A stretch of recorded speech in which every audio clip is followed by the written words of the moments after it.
welcome to yet another session by HDFC Credila. And this week we have a very, very special guest with us. Unlike, mostly consultants from different parts of the world or universities, this time we actually have somebody you will be able to relate to probably the most. So let me introduce our special guest, which is Sachin Pulial. So welcome, Sachin, for this session. For our audience to know a little bit more about you, well, Sachin is a digital admissions coach who has scored a 340 on 340 in GRE. Like, that is fantastic, Sachin. A very unique achievement. And firstly, heartiest congratulations on that one. And which is exactly why we have him here, so that he can guide you through how he has been able to achieve this. So while Sachin has achieved this, he has also now he's taking this further, and he's accepted for the master's program at the University of Pennsylvania for the spring of 2022. And having been through this whole admission grind himself, he's determined to help students like you and prepare for the GRE and apply for the master's and PhD and any other program like the MBA programs, etc., like that you may be planning. He loves answering questions about the college admission process and will be able to guide you through this. So keep your questions ready, because I have a set here, and we would like to give you all the opportunity to ask your questions too during this session that we have today. So welcome on board, Sachin. And congratulations once again before we begin. I think it is fantastic for somebody like you who has been able to achieve this, not just, keep this achievement to himself, but to share this success in a way that it actually helps others. I think it's wonderful, very, very inspirational, and which is why we thought we must have you on the HDFC Credila platform and share your guidance with everyone. Sachin, let's get started with the questions, because we have a lot of people who are waiting to hear from you now. To begin with, tell me, how did your journey begin, and how did you prepare for the GRE? And especially for a beginner, what is your advice? Right. So for me personally, I graduated in 2018, bachelor's degree from Amrita, Bangalore. And after that, I had no idea what I wanted to do. I knew I was probably going to do like take like a master's degree at some point in the future. But I just didn't want to commit to something when I know that, I'm not sure about what I'm going to do. So what I chose to do is I chose to work, right? So as I was working, I got a better idea of what I wanted to do in my life, what kind of areas I wanted to work in, what kind of skills I lacked, and what I enjoyed doing, what I would want to do, let's say 20 years down the line, right? And that's how I sort of, decided, okay, so I want to get into robotics. And when I was looking through, the requirements, of course, the GRE was one of them. And it's not like I was completely unfamiliar with the GRE. My friends had taken it earlier, so they did, tell me a little bit about it and all that. So through that's how, I started my GRE preparation. I started it, I think, I wrote the exam in June 2019. So I started preparation around March, May, or towards the end of March, something like that. I think around the beginning of March, something like that. And I wrote my exam and I got a pretty good score, and I wanted to share it with everyone else. So when I told my friends who had already taken the exam, I told them how I did it, the strategies that I followed, and everything. People were like, okay, so we actually went to coaching, but then we didn't actually see these strategies, so that's pretty cool. That's when I realized, okay, I might have something different to offer, to the student population. Something teach them like a different way of studying for the GRE exam, and just make the whole exam preparation easier, right? And as my students, when I wrote the GRE and got their score and stuff, they came back to me and they asked me more questions about the admission process, because I had gone through the process myself, and I wanted to help them, get into the colleges they wanted to as well, and that's how I became an admissions coach. So now I not only coach for the GRE, but I also help people apply to college, write their statement of purpose, and letters of recommendation, whatever is needed to get into their dream universities. So that's how my journey began, and that's where I am now. Fantastic. So, you rightly said, Sachin, I think most of the students, when they pass out of college, there is a confusion. And there are just too many options today also available. And I'm sure that adds to the confusion as to what is the best thing for you. So, having said that, what is the process of elimination that really works? How do you really get to what you want to do and what you should be pursuing? What was your journey? I think it's not like we just wake up one day and we're like, okay, I want to do this in life, right? So I think there's a lot of trial and error involved. So for example, when I was in college, I didn't do a lot of projects, but I was involved in a little bit here and there. So I was like the secretary of like this manufacturing oriented club, and from that experience, I realized that I hated manufacturing. I want to go into that field.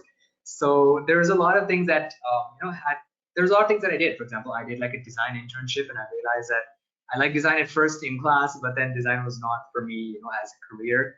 And when I got into my, role at Systems in R&D, they actually taught me programming, and I was really good at programming, and I really enjoyed working at Dassault, using a lot of the mechanical engineering concepts that I learned in college, and applying it to programming world. So I realized, I wanted my career to be somewhere in between, computer science as well as mechanical engineering. And then I explored what different options that I had in front of me. And my guide back then, my professor under whom I did a research project with, he was really into robotics. So he recommended that I check it out. And I did like a certification, I did like a 6-month certification course on Coursera. And I really enjoyed the course. I thought it was, it was just the right level of challenging, interesting.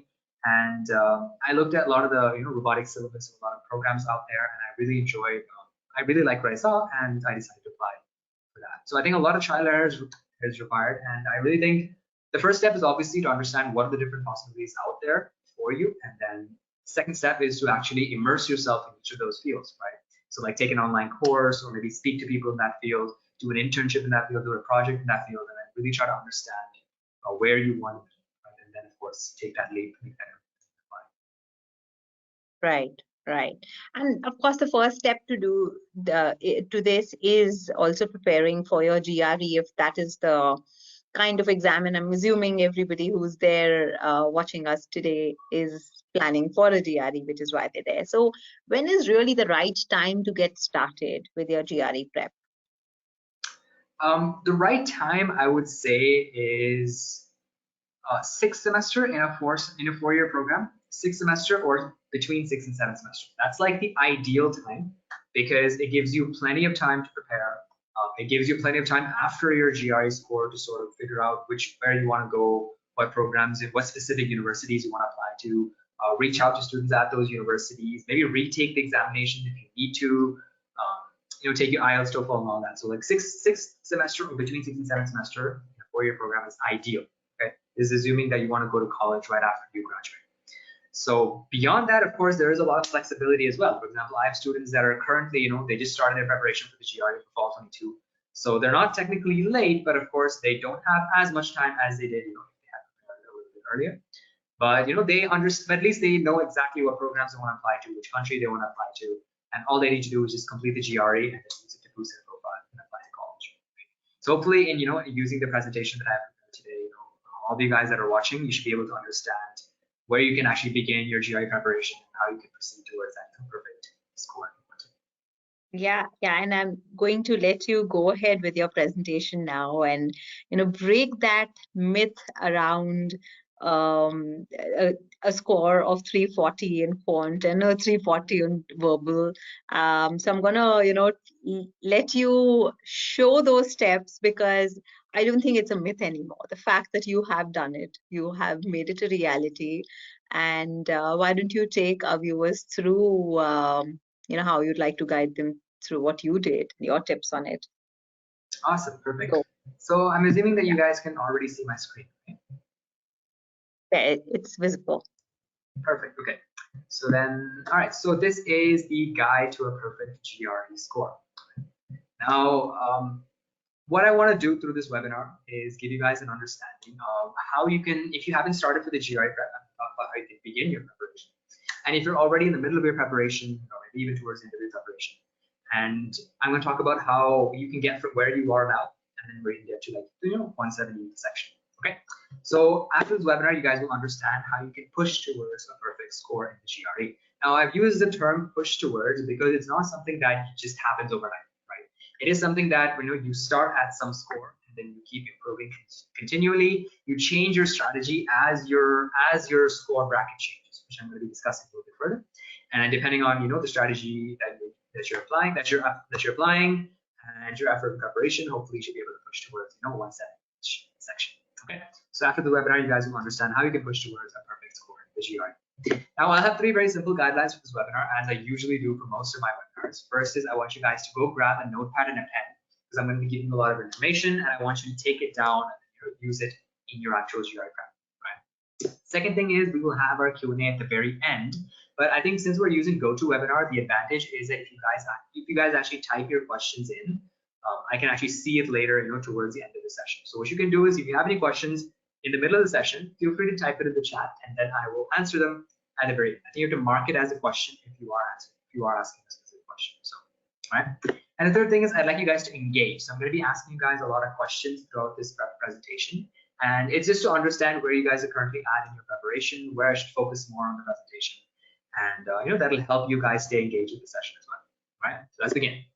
First, let me talk a little bit about the agenda. Okay, so first I'm going to tell you a little bit about who I am. I mean, I know Mr. Anthony already introduced me, so I'm probably going to skip over just a little bit. And then we're going to talk about 3 steps to start your GRE preparation. Right? So if you're completely blank, how do you begin, and how to get started. Right? Then we're going to talk about the road to 340, and I've split this into both quant and verbal because the brackets are different, the strategy is different that you need to follow for both these sections. Right? And then we're going to talk about some GRE myths, and then I'm going to tell you the truth about what it actually is, and then we're going to discuss where you guys can find even more strategies if you're interested. All right, and then finally we will have our Q&A. So the entire thing should take about 40 minutes, plus or minus 5 minutes. We'll see what happens. Okay, so let us begin. So first, a little bit about me. Like I said, I am a digital admissions coach. I scored a perfect 340 in my GRE in 2019, and I'm an incoming master's in mechanical engineering student with a focus in robotics at the University of Pennsylvania for spring 22. So I actually applied for fall 22, and I had to defer multiple times due to COVID, and hoping to join this channel. Okay. So essentially what we do as a firm is we make it easy for you guys to prepare for the GRE and apply to master's, PhD, and MBA programs abroad, right? So we have our website, subsidiary.com, where we have a bunch of blogs that you guys can refer to, for a lot of information on applying to college. We also have different services and products, everything if you guys are interested, check it out. We have an Instagram page where we do a specific guide on every single program. So I'm confident 99% of you guys, whatever program you're applying to, financial engineering or electronics or computer science or AI or physical therapy, whatever program you're applying to, I'm confident we've already done a post on it, or if we haven't, we probably will in the future. And then we have our YouTube channel as well, where I basically run the YouTube channel, I answer a bunch of questions about applying with a 3-year degree program, switching to computer science, PhD email template, how to secure a scholarship, how to search for different specializations, fall 22 timeline, all that kind of stuff, right? So that's what we do. So let's discuss the 3 steps to start your preparation. So before I do that, I just want to understand where you guys are currently at in your preparation. Okay. So what I want you to do is, if you're new to the GRE, you don't know anything, then type new in the chat. Okay. If you've already started your GRE preparation and you're in the middle of your preparation, you want to get some strategies to boost it a little further, and type started in the chat. Okay. If you're completely new, type new. If you've already started your preparation, type started. All right. So for those of you who are completely new, you can refer to this slide. This is going to be helpful for you. For those of you who have started your preparation, if you're confident with the way things are going right now, then of course keep going. But if you think you're off to a rocky start, then of course you can follow these steps. All right. So 3 steps you guys need to start your GRE preparation. First is you need an introduction. Right. So what I mean by this is when you're completely new to the GRE and you just one sec, guys. So if you're completely new to the GRE and you have absolutely no idea what the GRE exam is, what are the different sections, how the questions are going to be, how it's scored, where you can use it, you basically need an introduction to the examination. I recommend you take the official guide to the GRE general test. Right? So this is the perfect introduction to the examination, and it comes with questions and practice tests and stuff that you guys can use. Right? Of course, this is if you're completely new. If you're not completely new, if you've already started your preparation, I still highly recommend that you guys get this book. Okay? And the reason why is this is the official book from the guys who actually conduct the examination. which means that you are not going to find questions more accurate, more accurate than the ones in this book, right? Which means that whenever if you are preparing for the GRE, at some point it's a must that you complete accurate, real GRE looking questions or real GRE questions, and this is the best way you're supposed to get. Okay, official guide to GRE test. Obviously, you don't have to get a physical copy. If you can, buy the online copy as well, that's perfectly fine, right? Okay, next, let's talk about practice. So after you actually introduce to the examination, now you need a practice source. Okay, there are a bunch of textbooks out there that will introduce you to the examination. ETS is just one of them. We have Princeton Review, we have Magoosh, Barron's, and all that. But what all these textbooks lack is the amount of practice that's necessary in order to get a good score of the GRE, right? Usually what happens is these textbooks give you like around 10 to 20 questions per chapter and they just move on, right? And that's not going to be nearly enough practice as you need, right? So for practice, I recommend that you guys get the Manhattan 5-pound book of GRE practice problems, right? This is like the holy grail when it comes to GRE practice, right? This book, I have it, and it's literally like 2.5 kilos of GRE practice problems. I think they have around 130 reading comprehension problems and around 50 questions, 30 to 50 questions per quant chapter. Okay, so this is going to be like essential to your GRE preparation. So it's probably the best book, right? So if you don't have a practice source, or if you're not happy with your current practice source, of course I recommend this. I put up 2 pictures of the book on the page. That's because the book comes in 2 different variants. You can use either variant. They're both the same. I don't know why there's 2 different variants. Just anything that's published after 2011 is going to be a good GRE book. Okay, so it's going to be like a relevant GRE book. So it doesn't matter which one you get. I have the one in the back, but I know there's some people get the one in the front. Next, third. So now you guys need strategy, right? So of course these books are going to give you a little bit of strategy, but if you are looking for exact strategic things that I did, of course, for my preparation, and I recommend that you guys sign up for like this webinar that I do every now and then, where I basically just give free GRE techniques to students who are interested, right? So if you guys are interested in that, obviously I'm going to be giving you a link at the webinar. You guys can check that out. Okay, our next session is on Monday at 8, so of course you're welcome to join. All right. So these are the 3 steps that you guys need to follow in order to start your GRE preparation. What I'm going to do is I'm going to give you guys 5 seconds to take a screenshot or write it down, and then I'm going to move on. Okay. So now let's talk about the road to 340 for quant. Right. So what I've just done is I've given you guys the entire bracket or the entire range of scores that you get. Right. You start at 130, which is if you don't answer a single question right, you get 130. And then for quant, if you answer every single question right, you get a 170.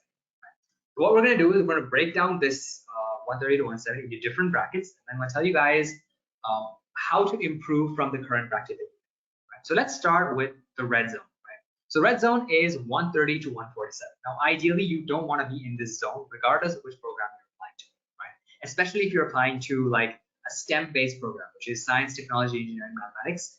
In this specific scenario, you do not want to be in this red zone. Very bad idea. Right? So if you're in this red zone, what you want to do is you want to focus on foundation building, because the GRE, guys, if you didn't know, it only tests like basic mathematical concepts that you would have learned in like 10th or 11th grade, right? So there's no calculus, there's no matrices, there's no vectors, there's no trigonometry, all that. It's just simple stuff like ratios, percentages, a little bit of statistics, a little bit of probability, and then a little bit of functions and fractions, decimals, exponents, all this kind of stuff, right? So topics themselves are very easy.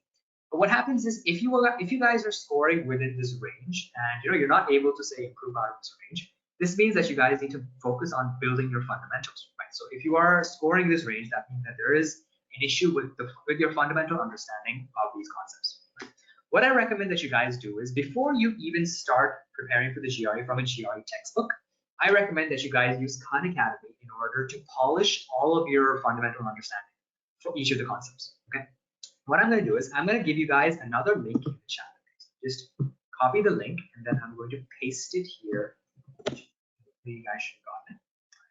So this link that I gave you guys is a link to the official ETS website, where they have actually linked all of the Khan Academy videos for each of the quant concepts in the GRE, right? So this is not a perfect correlation. Like they haven't exactly linked everything correctly. But I'm trying to work on like a better Khan Academy link, and hopefully I'll have that on my website sometime soon, maybe in the next couple months. But for now, you guys can use this link. This, of course, officially from the ETS website. So you guys can just, whatever chapters that you feel that you're weak in, or actually, if you're scoring in this range, I recommend that you check out all the chapters because it's really important for you to build your fundamentals in this range, right?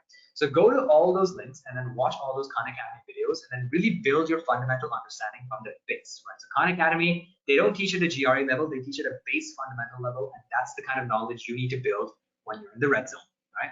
Once you have that fundamental understanding, you should be scoring higher than a 147, and then we can move on to the next zone. Now this is the orange zone, right? So now you're here between 148 to 159, right? Now the global average is 153.6 as of I think June 2020. So this is a global average, right? Now ideally, obviously, if you're applying to a STEM-based program, you want to clear this global average, right? You want to be above the average in order to actually stand a chance to get into whatever university you're applying to. If you're not a STEM student, then that's okay. You can be, around this range, maybe at least try to cross, 147 if you're not a STEM student. In this case, right? So in this case, you guys should have a decent understanding of your fundamentals, right? What you want to do is now you want to study basic GRE math, right? So the same way I told you guys about the ETS book, you guys can use the ETS book, you guys can use a Manhattan 5-pound, and you should be able to, push your score towards 170, right? Manhattan 5-pound is going to be great for you in this case because it's going to give you all types of different questions on the same topic, so you guys will be able to understand what are the different ways you'll be tested on the same one concept. So what the GRE does is it takes a concept like ratios and stuff and asks it in as many different ways as possible. So you guys need a practice source which will ask you the same questions on the same topic, but in as many different angles as possible, and that's where the Manhattan 5-pound can come in. So here, this is what you do in the 148 to 159 zone, and you guys should be able to push towards a score of 160. Okay. Now we have the 160 to 164 zone. So this is like a good zone for you to be if you are a STEM student. Not even like a STEM student, if you're basically applying to like an analytics program or an MBA program or like an engineering program and stuff, this is a good zone to be, right? Generally what happens is people are scoring at this zone, they're pretty happy with their performance, right? But let's say you guys want to push towards even higher, you want to get out of the olive zone, you want to push to the next zone, right? Now what you want to do is you want to focus on your weaknesses, right? So if you guys are scoring between 160 to 164, at this point I'm confident in your mathematical ability. However, the reason why you're not scoring 170 is A, either a lack of tactics, or B, a lack of fundamental understanding in certain concepts. Okay. So when I first started my GRE preparation, I was scoring around 163, 164. And what I actually found out about myself is that I had specific weaknesses, right? So I had a weakness in normal distribution, statistics, probability, and absolute value inequality. So these 4 chapters were my bane, right? So I had to conquer these chapters.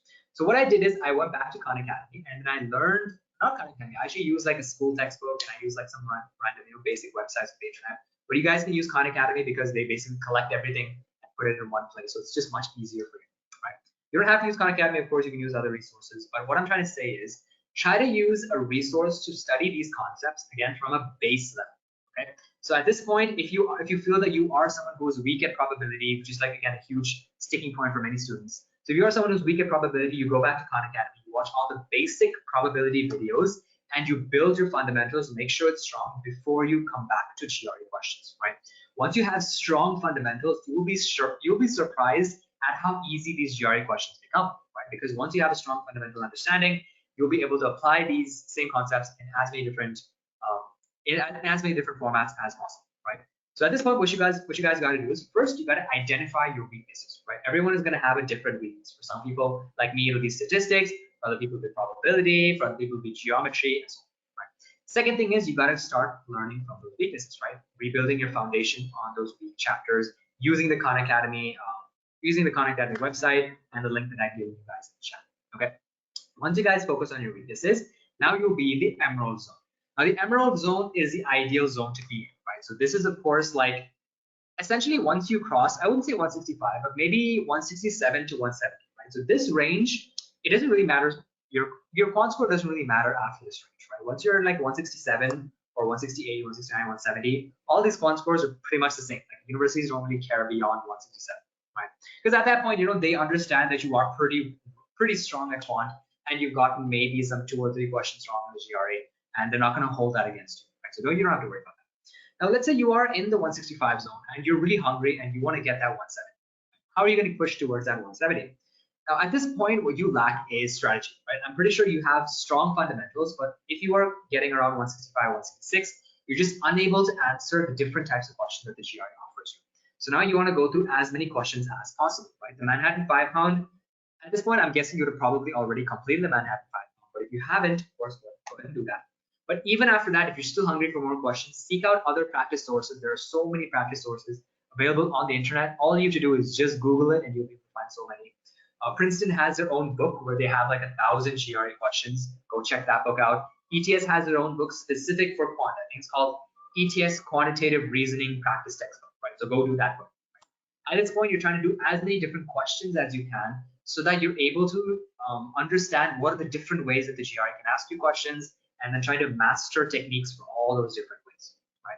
If you still want to challenge after that, try GMAT questions, right? So GMAT quant is considered a little bit more difficult than GRE quant. So if you feel that you've exhausted all your GRE materials, I recommend that you move towards GMAT questions. It's going to be like a whole new world of questions, right? So move towards those questions. For quant, there's a lot of overlap between the syllabus, so I think you should be okay. And you should be able to find more challenging questions that will push you towards what's that. So this is the road to 340 for the GRE quant. So depending on where you guys are at, you need to focus on whatever you need to focus on, and then you'll be able to move towards a progressive zone, right? So once you're, of course, in the emerald zone, then you're going to be pretty safe. You'll be able to apply to pretty much the top universities around the world, right? Again, I'm going to give you guys 5 seconds to take a screenshot or write this down, and then we will move on to the next slide, right? So 5, 4, 3, 2, 1. Let's go. Now let's talk about verbal. So we're going to do the same thing. I'm going to break it down into different brackets, and then I'm going to teach you guys how you can move up a bracket. So let's start with the red zone. So the red zone for quant is actually a little bit lower. So the red zone is 130 to 145 versus the red zone for quant is 130 to 147. Now you're thinking, where did I come up with all these numbers? I simply made them up. Okay, I just seen so many students and I've seen so many GRE scores, and I can sort of understand a little bit about like what universities are exactly expecting, what kind of GRE score will get you to what kind of universities. So this is just from my experience, right? There's no official bracket. All these zones are just arbitrary based on my own experience, right? So the red zone for verbal is a little bit lower because the median score for verbal is a little bit lower, and generally what happens is students tend to do not so well in the GRE verbal as compared to GRE. Right? So the red zone for verbal is 130 to 145. Ideally, you do not want to be in the zone, right? So if you are in the zone, especially if you're in the lower part of the zone or the mid part of the zone, it's not going to look good in your application. If you're in the higher part of the zone, 140, 144, 145, it's excusable, I guess, but still it's not very safe, right? You want to try to get into the best universities as possible, right? So try to get yourself out of the red zone. Now, if you guys are in the red zone, again, this is a foundation building zone, right? So what this tells me is you either do not understand what the GRE is asking you in terms of text completion questions and the sentence equivalence questions and the critical reasoning questions, or you're not able to pick up, like you're not able to read the read comprehension questions quickly enough, and you're just really struggling with GRE verbal, right? Now what you want to do is you want to take a step back and not even look at the GRE verbal at all. Now you want to be focused on building your foundation in English, right? So you have to actually understand what the GRE is asking you before you can figure out what the answer is, right? And the reason why this is so difficult is because the level of English used in the GRE verbal is much higher than what is traditionally used everywhere, right? So if you guys are someone who, let's say, attends webinars like these or watches YouTube videos or just maybe reads blogs and stuff, the kind of language used is very common English. It's very like, it's spoken English, right? This is basically spoken English, right? But the GRE verbal does not use spoken English. The GRE verbal uses a level of English that is higher than spoken English. So what you guys need to do is you guys need to start reading journalistic articles from like the best publications around the world, right? And I'm gonna of course give you guys some. I'm gonna list out some names that you guys can check out. But essentially, these publications, they're written by hardcore journalists, and they're basically written at a higher level of the English that is more reflective of the English that is used in the GRE verbal. So as you guys sort of read more of these articles, right, you will be able to develop your English language, and you'll be able to begin to understand, or you get used to this level of English, and therefore be able to improve your understanding of the GRE verbal questions, right? So I'm going to give you guys some sources, or actually better yet, maybe I'll just write it down in the chat so that you guys can just go and check that out. Just 1 second. Okay. So first up is the New Yorker. So the New Yorker, not the New York Times, but the New Yorker. I'm going to just type that in the chat. So New Yorker, not the New York Times, right? The New Yorker is a different thing. They have like their own magazines and stuff. And it's not like the magazines. It's not like the kind of magazines you're expecting is like a real adult, like like politics, war crimes, those kind of magazines, art, history, all that kind of stuff. So this is the kind of magazine that the New Yorker is, and I highly recommend that you guys maybe subscribe for like a month or something. I don't know. It's not cheap, I would say, but of course, if you have the money to spend, go for it. Now that's the New Yorker, the first one. The next one is the Atlantic. So the Atlantic is not bad. Right? The Atlantic is okay. I think it's free. I don't exactly remember. Atlantic is not bad. Right? It's one of the sources that you guys can check out. Next one is the Associated Press. This is another journalistic publication you guys can check out. I believe the AP is free. It's okay. It's not bad. It's okay.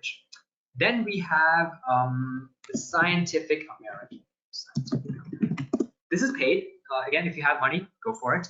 If you don't, maybe stick to the other ones. But these are just off the top of my head. These are like the really good sources out there. I get a lot of questions. Okay, what about the Washington Post? What about the New Yorker? All these kind of things. I mean, sorry. What about the New York Times? What about Washington Post? They're okay. If you want to use them, you can. But in my opinion, these are like some of the best ones. Right? So try to check out those. So what you want to do is you want to try to read articles, and more importantly, you want to read articles from different backgrounds, right? So if you are a science student, stop reading science articles because you are going to be familiar with scientific topics and scientific articles and all that. Try to read politics, try to read art, try to read history, try to read economics, right? Try to read these kind of things. If you're an economics student, don't read economics, right? Try to read science, try to read archaeology, try to read architecture, whatever. Try to read design, all these kind of other topics, right? The reason why is because in the GRE, of course, you don't get to choose what kind of articles, right? So they have articles from all around, all different types. So you want to be able to familiarize yourself with the kind of vocabulary and the kind of language presented in those specific type of articles. So that's the first thing, right? So when you're in this zone, right, you're not even preparing for the GRE, you need to actually build your English, because only by building your English will you be able to get out of this zone. No matter how many vocabulary words you learn, no matter how many textbooks you buy, you are not going to be able to get out of the zone unless you build your English language skills. And this is my #1 tip. Right. Now let's move on to the orange zone. So the orange zone is somewhere again where it's a little bit more comfortable, right? So if you guys are applying to a STEM-based program, and maybe you're not applying to, let's say, the best universities around the world, you're still applying to, let's say, good universities and stuff, then you can be in the orange zone. Orange zone is perfectly safe. Try to be in around the middle or towards the higher end of the orange zone, preferably. But even then, a lot of STEM students do get into some good programs and stuff with like a 146 and stuff on their verbal, right? So it's possible. The global average for verbal is 150.4. So ideally, you want to be above average. Now is when you actually start your GRE verbal preparation. So here again, you want to get those textbooks that I mentioned about, that I talked about already. HDFC official guide, £5. Those are going to be great for you. And now is basically when you do your main GRE verbal preparation. Of course, you want to continue building your English skills. Everybody should build their English skills unless you already have strong vocabulary, strong English skills. As long as if you're in the red zone or in the orange zone, again, I highly recommend that you read articles and stuff. It's going to be really useful. And here you also want to focus on logic, right? So the way that the GRE asks questions, there's always a logic towards how you need to answer the question, right? There's going to be some answer options that are going to be too specific. There are going to be some answer options that are going to be too vague. There are going to be some answer options that are true in the real world, but then not true in the passage and stuff, right? So these are basically the kind of logic that the GRE, this is basically the kind of logic that the GRE uses in order to test you guys on your verbal skills, right? So try to write down whatever logic that you're seeing in the answer explanation. So when you guys go take a question, maybe you get it wrong, maybe you get it right, doesn't matter. You go to the answer explanation and you see what was the actual logic that was used in order to solve that question, right? And then write that piece of logic down. It's going to be very useful for you later, because if you write down all the different logics that you see in across questions, you'll begin to find patterns, right? You'll find that the GRE tests a specific type of logic always, like more frequently. So then you'll be able to identify that logic in the GRE question and then be able to solve the question, right? For example, right? Let me give you guys an example. In critical reasoning, right? Critical reasoning, a really common question will be, they will give you a paragraph and then they will ask you, or maybe they'll tell you something, like, for example, the hockey team is performing poorly as of 2020. Okay, that would be like the paragraph. The whole paragraph is talking about that.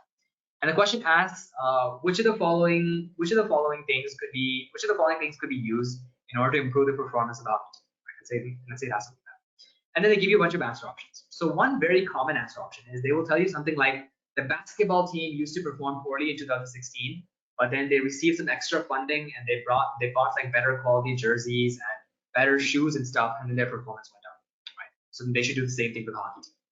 Now, this is a common trap in the GRE. Right? What they'll do is they'll take a particular problem and then they will compare a different problem that happened somewhere else to somebody else to some other time, and then they'll say, okay, if we do the same thing here, our problem's going to be solved as well, right? So this is the type of logic that the GRE uses, and this is like a wrong logic, right? Because we can't exactly explain why the basketball team is getting better or got better, and we can't make an argument for why the hockey team would get better if we also bought them new jerseys and we also bought them new shoes and all that, right? So this is a common logic trap in the GRE. So all you guys need to do is when you're solving questions, go look at the answer option and then try to find the logic that they use and then write down that logic in a notebook. And then as you accumulate all of these logics together, you'll be able to find a pattern and you'll be able to find the most common type of logic that the GRE tests, right? That's going to help you push towards, that's going to help you get out of the orange zone, right? Now you're in the olive zone. So if you're in the olive zone, again, if you're applying to a STEM-based program, if you're in the olive zone, you can be very comfortable because it's going to be like, they're not going to expect too much verbal scores, from STEM students, but of course, if you have it, that's fantastic. But if you're in the olive zone, you should be pretty happy.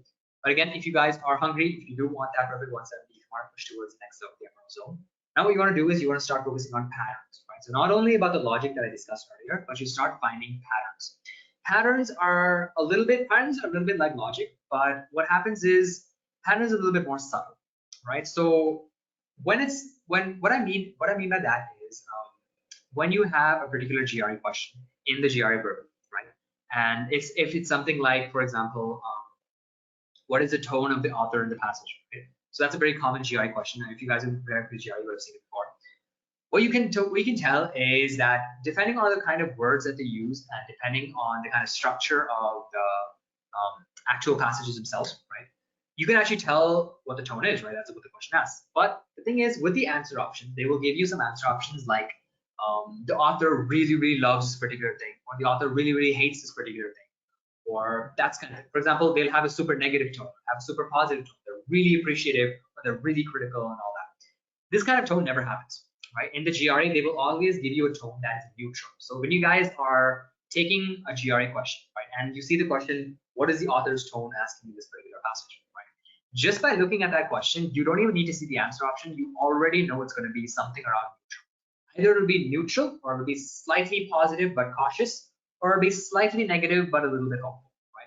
Generally, what happens is in the GRE, all the author tone questions will be around this range, right? So if you look at this as a human spectrum, where this is where you're extremely critical and this is where you're extremely positive, all the GRE tones will be around here. It'll either be exactly neutral or slightly positive or slightly negative. Right? So this is another type of pattern in the GRE.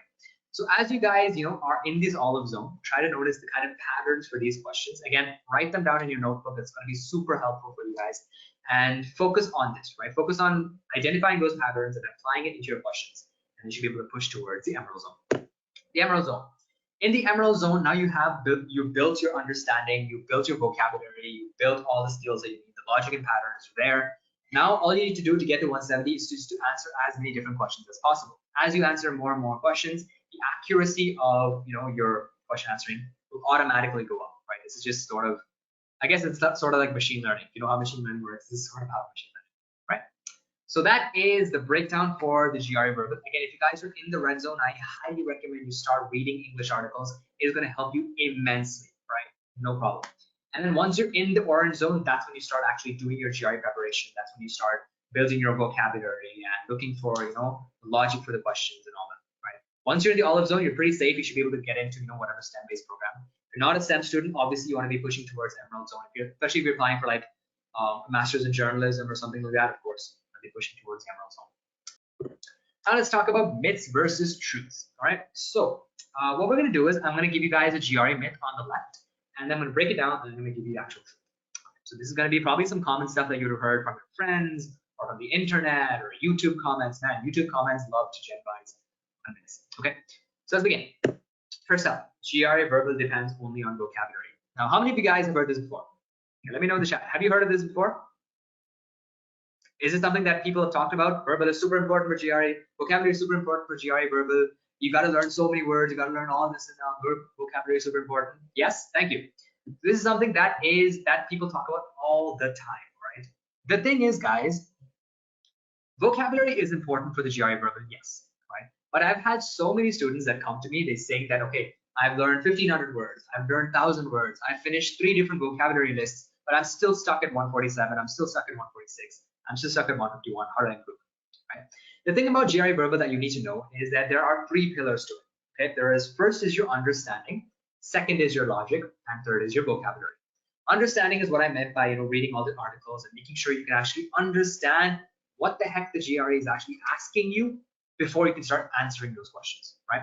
Second thing is the logic, right? So the logic part is what I meant by trying to figure out how the GRE asks questions, what kind of answers you can sort of expect, how you can eliminate answer options, how you can sort of guess answer options, just based off of, even if you don't know a particular word in the list, all these kind of techniques and stuff, that's where logic comes in, right?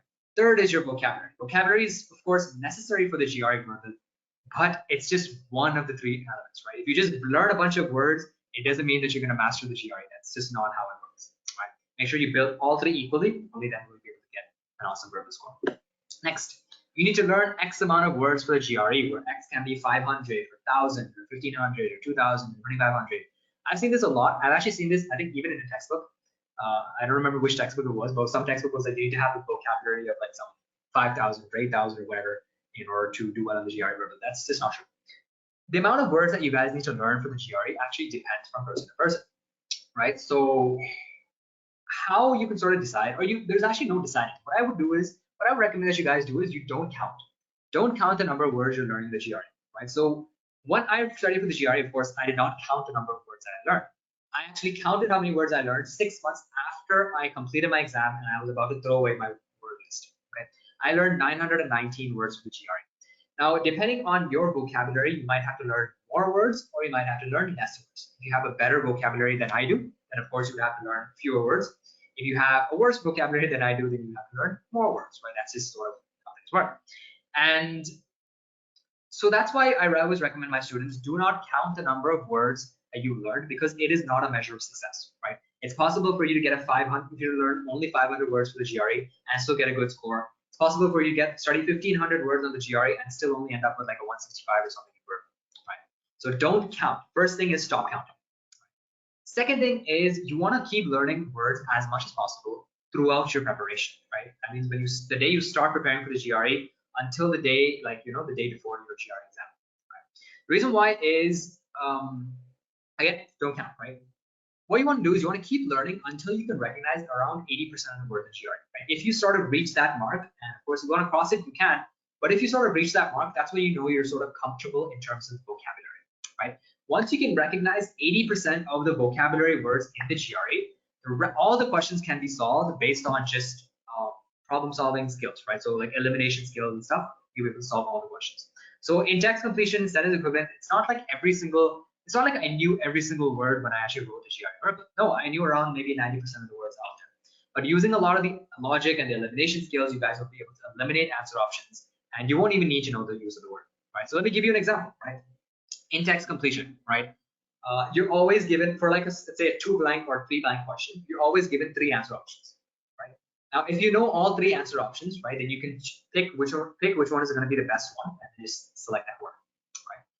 If you know only 2 out of the 3 words in those 3 answer options, right? If you know that the word A does not really fit into that particular text completion sentence, if you know that the word B does not particularly fit into that text completion sentence, but you don't know the word C, right? If you don't know the word C, then obviously your answer has to be C, right? Because you know A and B, and you know that A and B are not going to fit in the answer option. You don't know C, but C has to logically be the only answer option left for that question, right? So you take C.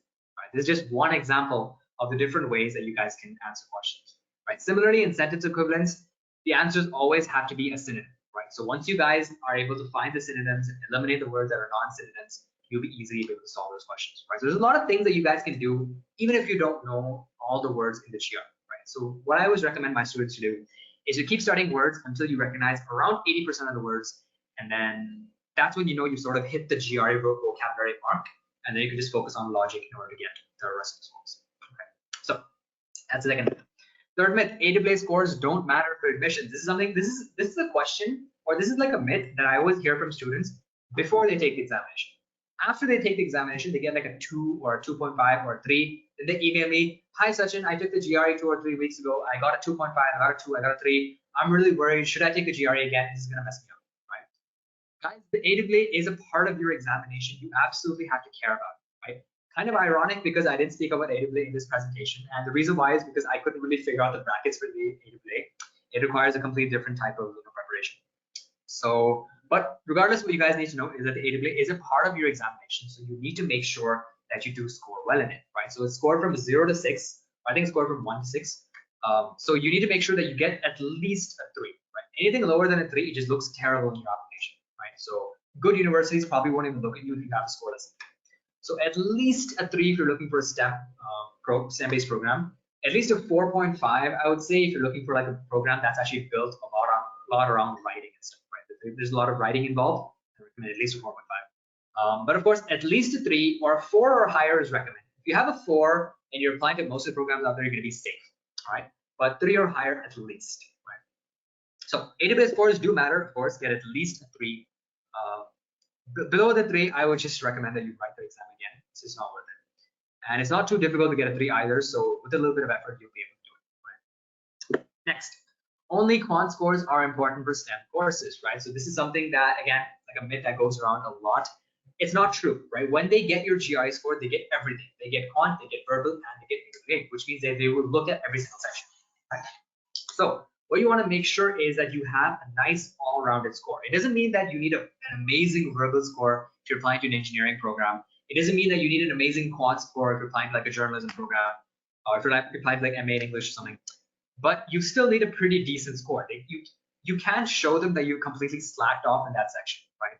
So while quant scores are important for STEM courses, you need to be able to balance it with an all-around GRE score, right? Next. Finally, you do need coaching for the GRE or you don't need coaching for the GRE. Again, depending on who you ask, you will hear a different method, right? The thing about coaching for the GRE, right? It's really dependent on you, right? Personally, I did not go to coaching for the GRE. However, now I'm a GRE coach and I coach other students, right? How you guys can decide whether you need coaching or not is actually once you start taking either like a practice test or once you start preparing by yourself. If you're preparing for the GRE and you feel that, okay, I need a little bit of help, I need some guidance, I'm struggling, I'm not exactly where I want to be, and maybe I don't have a lot of time left, now I need coaching, right? That's how you decide, okay, now I need to actually go to coaching.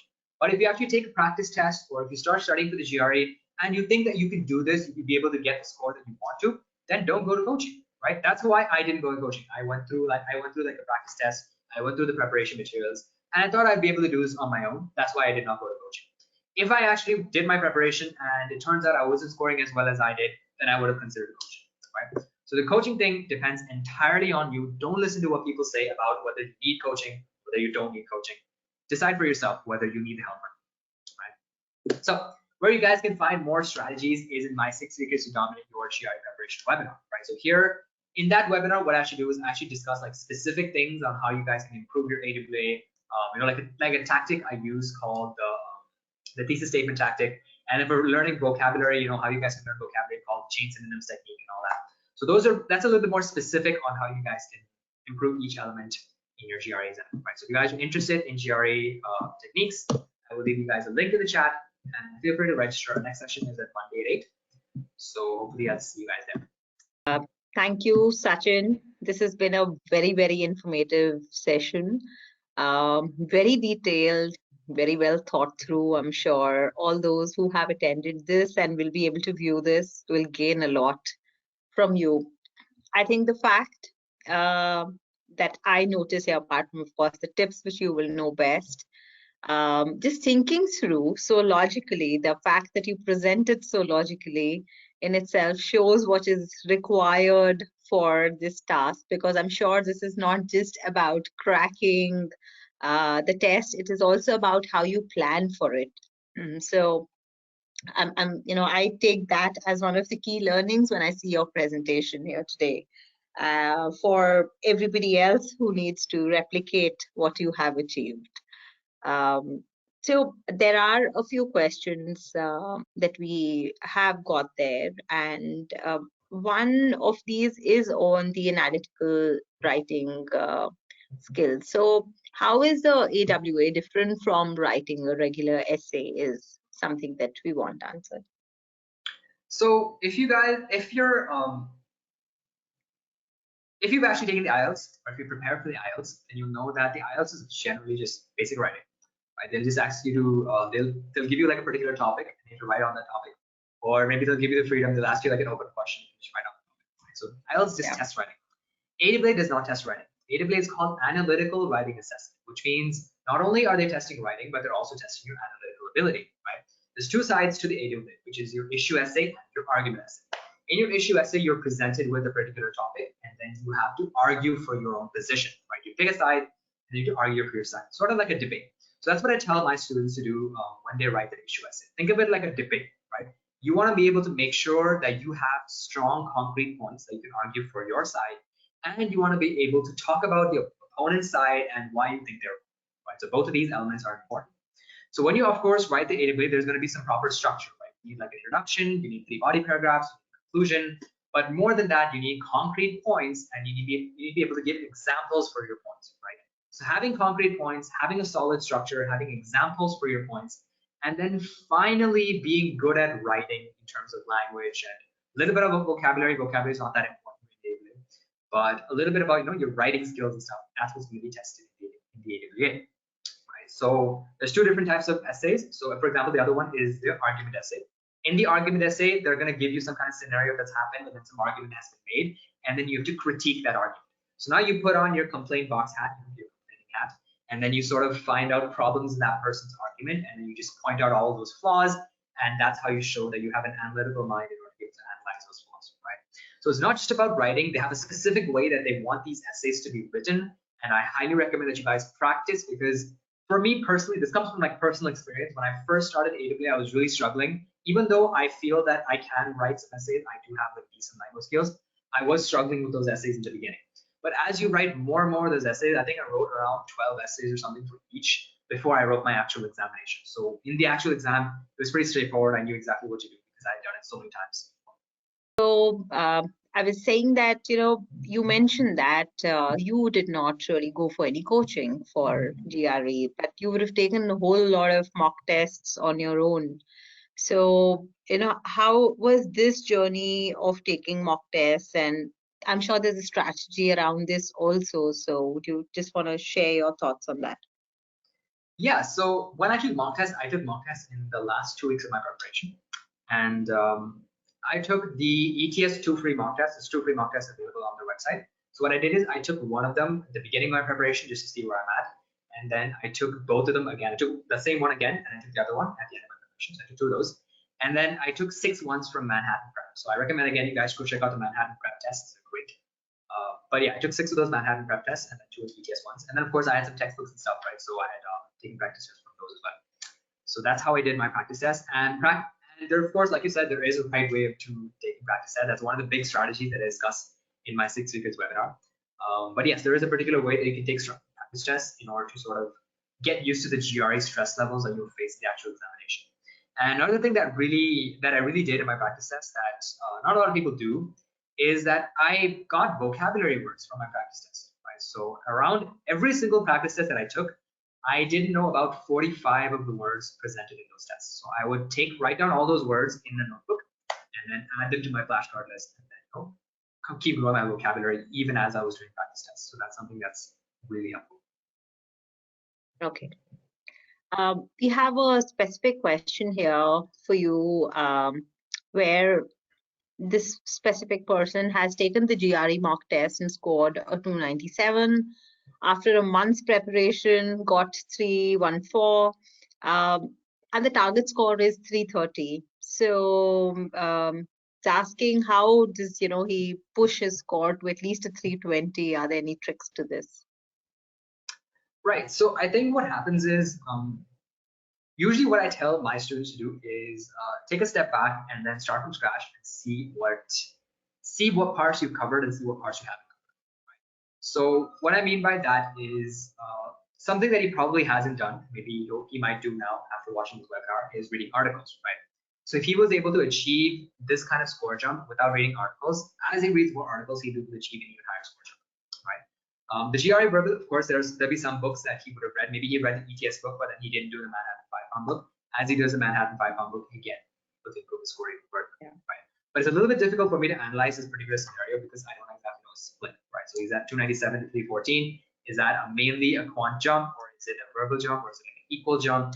And what bracket is he in, right? So if you're watching this webinar and you saw that bracket thing, you'll be able to figure out what bracket you're currently at and the bracket that you want to get to, how you can jump over, right? So depending on what your current score is, there's going to be a little bit of strategy on how you hit it. Yeah. But again, for verbal, focus on that understanding logic and vocabulary. Yeah. Yeah, I guess this answer would need a little bit more in-depth reading and understanding. So yes, I'm sure they'll connect with you directly on that one.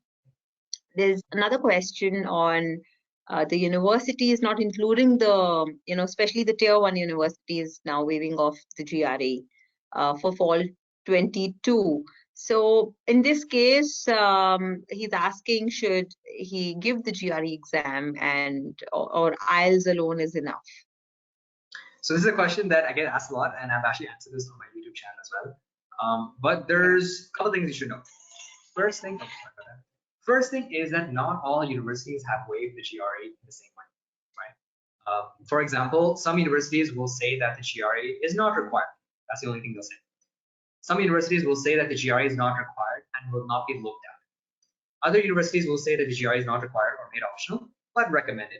Right? So it depends on the type of waiver offered by the university. Right? If they say that the GRE is not required and will not be looked at in your application, no point in submitting your GRE score to that university. If they say that the GRE is not required, or if they say that the GRE is optional but recommended, then if you have like a low GPA or a mediocre GPA, then it's highly recommended that you take the GRE, because the GRE is sort of like your second chance at proving your academic ability. So if you're worried about your GPA, it's a little bit low or it's a little bit mediocre, and you want to prove to the admissions committee that you have a strong academic ability, then the GRE is the way to go. Right? If you have a high GPA already, then you don't really need to take the GRE if they've made it optional, unless you really want to, of course. But it's not really necessary because you've already proven your academic. Right. The next question is on, the person's asking if one has the fundamental understanding of all the GRE topics, should he start the preparation with verbal or quant or both simultaneously? If you have like a fundamental understanding, I'm talking about, let's say in quant, you have a fundamental understanding of all the concepts, then of course start with the quant text, right? So I usually recommend people start with quant and then move on to verbal, and then while they're studying quant, build their vocabulary, right? So you can start with verbal, but again, I really recommend building a strong vocabulary before you start verbal, because if you don't have any vocabulary at all, you're probably going to struggle. In terms of verbal, I don't know if he meant the verbal fundamentals, but of course, if you need that kind of boost in terms of understanding the kind of questions that are presented in the GRE, understanding those reading comprehension passages, because they can get really tricky. So focus on building your fundamentals in English as well, right, by reading those articles. I think there are a lot of questions coming in addition to tips on GRE prep, but whether they will get admission or not. I'll throw this at you and I'll let you choose whether you'd like to answer this. This is about whether the person will get the admit from US, as he's got a 2 years gap in between the graduation and yet to take the GRE, and GPA until 6 sem is 8.2. Yeah, that sounds very possible. I mean, I don't see that to be a problem. It depends on what you did with the gap, right? So I had a gap, or I'm still in my gap for between my bachelor's and master's program. So it depends on what you did in that gap, right? There are people that work in that gap, people that intern, people that research, and then there are people that do nothing. So if you're someone that did nothing, that's probably going to be a little bit of a problem. I recommend that you take some certifications and stuff, prove that you actually done stuff, maybe do projects and stuff. That's a really big way. There's a lot of cases where students have, like one of my own friends, he prepared for the IAS examination. He prepared for, I think, like 2 years or something, and didn't work out for him. So he chose to apply to Germany instead, and he got in. So try to be honest, right? So if you've been preparing for examination, didn't work out, be honest. If you've been doing nothing, maybe don't be honest. Maybe tell them that you've probably been upskilling through certifications or projects or something like that, interning, working in a family business, just occupying your time in some sort of productive way. That's what's important. Yeah. I think we'll just take a couple of more questions. There are many more which are there, which I think will be specific to you understanding their profile before you answer. So we will direct those to you post this event. But till then, the next question is, I'm in my third year of CSE. I plan to take up GRE coaching. So the person's basically asking, how do you balance between your GRE coaching and college preparation, college studies? What's the trick there? Yeah, I mean, I really recommend students prepare for the GRE 1 to 2 hours per day and give more time to it on the weekends. So that should allow you enough time to be able to do your college stuff as well as over the weekend, right? And this balancing, it's not just a concept that is limited to the GRE, because once you actually go take your master's degree, it's not like you just have class to worry about, nothing else, right? So a lot of people work part-time as an assistant, teaching assistant, research assistant while they're studying.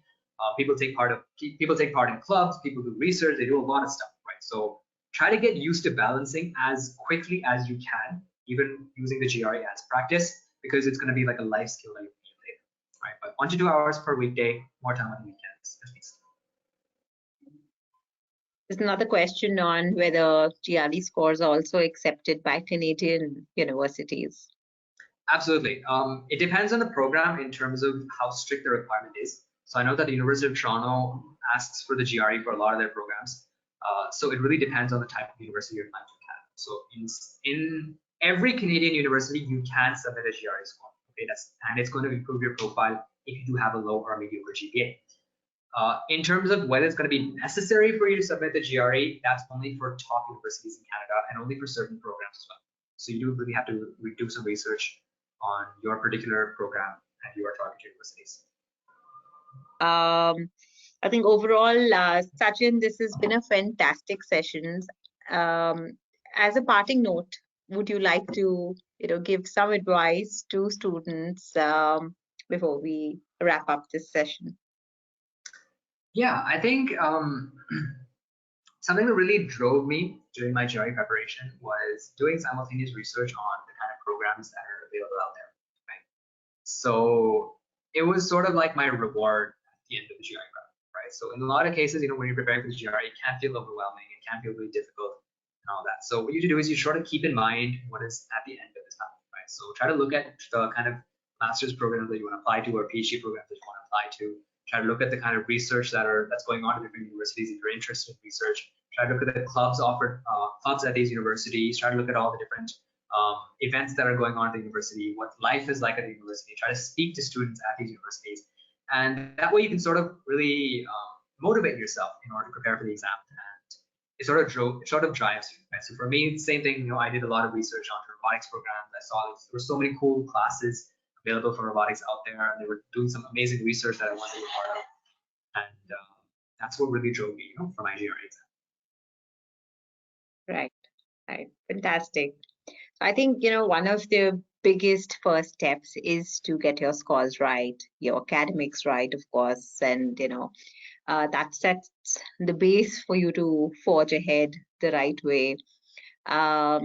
Finances also play a very important role in this because obviously education overseas comes with a certain cost and one needs to be prepared for it. So Sachin, in your experience, because you are right now at that point when you have taken the test, you are going to go ahead and start your education overseas in the next few months. What is your experience about when is the right time to plan your finances? I always thought that it was the right time would be like after you got admitted, but recently I've spoken to a lot of my students who are just even in their preparation of the exam stage, they're kind of worried about their finances. So there's one particular student that I was speaking to, and she was saying that I don't know if I can afford my entire program. So, and like I've looked at the fees for master's programs, it's pretty high, and I'm considering applying to a PhD program because PhD programs tend to be free, master programs are not. And I was like, that's a huge mistake you're making. So it's possible for you to spend very little money and take the most, take the most of the fees and stuff and the living expenses as a loan, so you don't have to burden your parents and stuff. So I told her, try to like meet with a loan officer, try to discuss how this whole funding thing works so that she understands that she will be able to take her master's program without spending a lot of money, without burdening our parents and all that. So having an understanding of how you're going to be paying for your program is as early as possible is going to be important. And, it just sort of just makes you better prepared, right? So when the person generally who's better prepared achieves better results. So I recommend it as soon as you can. Yeah, and that's exactly what we also say as a specialized education loan company. I mean, for us, we'd like students to be well prepared, and there is definitely a cost factor which comes into play. So we advise students to start this process early. So as we talk about test scores today, for all those of you, you probably at that junction when you're going to plan on taking your GRE, and as we see through the questions, many of you have already taken some of your mock tests and are very close to taking the final test now. So as soon as you have your test scores is when it makes sense for you to start your financial planning too. So HDFC Credila is very open to receiving applications right at that stage, and this is more so that you are prepared, you know exactly what and how much of a loan you can get and apply to universities, and not postpone this plan because maybe you don't have your finances in place, and also so that you can use that same sanction letter as proof of funds, so it becomes part and parcel of your preparation. So just adding that in as we talk of this, because I'm sure this will be useful for you in the next few months to know that these options are available because they weren't in the past. And with that, Sachin, once again, thank you so much for your time. This has been an absolutely fantastic session, very honest from the heart. And I think, the amount of effort, like I said earlier, you have put together, putting this whole presentation together is very visible. Thank you so much for being here and also dedicating your time in this time when you were taking your break before you join your university into coaching students. I'm sure this is going to have many more Sachins like you there with a 340 and 340. So all the very best to you and to all our viewers. Great to have you there, and we hope to see you in many more sessions in the future, both you, Sachin, and our viewers. Thank you so much. And yeah, guys, if you have any more questions, feel free to email me. My email address is right on the screen, and I'd be happy to help.